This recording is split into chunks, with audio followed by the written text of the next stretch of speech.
മെക്സെവന് youth Congress പൂർണ്ണ പിന്തുണ നൽകുമെന്ന് യൂത്ത് കോൺഗ്രസ് സംസ്ഥാന ഉപാധ്യക്ഷൻ അബിൻ വർക്കി. കൂടുതൽ യൂത്ത് കോൺഗ്രസ് നേതാക്കൾ മെക്സെവൻ പരിപാടിയിൽ പങ്കെടുക്കും. കേരളത്തിലെ മോഹൻ ഭാഗവതാണ് പി മോഹനൻ.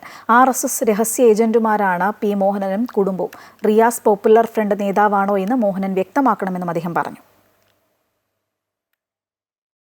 CPM കോഴിക്കോട് ജില്ലാ സെക്രട്ടറി മോഹനൻ കേരളത്തിലെ മോഹൻ ഭാഗവതാവാൻ ശ്രമിക്കുന്നു എന്നുള്ളതാണ് യൂത്ത് കോൺഗ്രസിന് പറയാനുള്ളത്.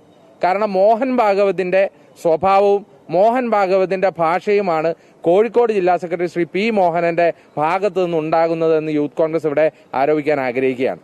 അത്രമേൽ വർഗീയപരമായ പരാമർശമാണ് പി മോഹനന്റെ ഭാഗത്തു നിന്ന് വിവിധ വിഷയങ്ങളിൽ ഉണ്ടാകുന്നത്.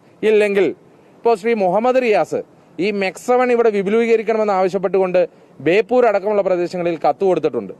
അതിനെ തുടർന്നാണ് ശ്രീ പി മോഹനൻ പറയുന്നത് ഇത് പോപ്പുലർ ഫ്രണ്ടിന്റെ പ്രവൃത്തിയാണെന്ന്. അങ്ങനെയാണെങ്കിൽ മുഹമ്മദ് റിയാസ് പോപ്പുലർ ഫ്രണ്ടിന്റെ കേരളത്തിലെ നേതാവാണോ എന്നത് ശ്രീ പി മോഹനൻ വ്യക്തമാക്കേണ്ടതുണ്ട്. അപ്പോൾ വളരെ വ്യക്തമാണ്, ഈ നാടിനെ വർഗീയമായി ചേരിതിരിച്ചുകൊണ്ട് ഒരു വലിയ വർഗീയ വിദ്വേഷ പ്രചരണം നടത്തി RSSന്റെ കോട്ടിലേക്ക് ഈ ബോൾ ഇട്ട് കൊടുത്തിരിക്കുകയാണ്.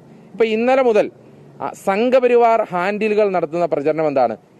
പോപ്പുലർ ഫ്രണ്ടിന്റെ നേതൃത്വത്തിൽ കേരളത്തിൽ മുഴുവൻ വലിയ ആയുധ പരിശീലനം നടത്തുന്നു, അതിന്റെ പേരാണ് മെക്സവൺ എന്നാണ് സംഘപരിവാറിന്റെ ദേശീയ ഹാൻഡിലുകൾ വലിയ രീതിയിലുള്ള പ്രചരണം നടത്തുന്നത്. അത് ഏറ്റെടുത്തിരിക്കുന്ന അമിത് മാളവിയാണ്. എന്ന് പറഞ്ഞാൽ CPM ഇപ്പോൾ മലക്കം മറിഞ്ഞു എന്നൊക്കെ പറയുന്നുണ്ട്. പക്ഷേ ഒരു ബോൾ എടുത്ത് RSSന്റെ കോട്ടിലേക്ക് ഇട്ടു കൊടുത്തിട്ട് ഇനി ഞങ്ങൾ കളിക്കാനില്ല എന്ന് പറയുന്നത് പോലെയാണ് ശ്രീ പി മോഹനൻ ചെയ്തത്. പി മോഹനനും കുടുംബവും RSSന്റെ സ്പൈയിങ് ഏജന്റ് ആണോ എന്ന് യൂത്ത് കോൺഗ്രസിന് സംശയമുണ്ട്.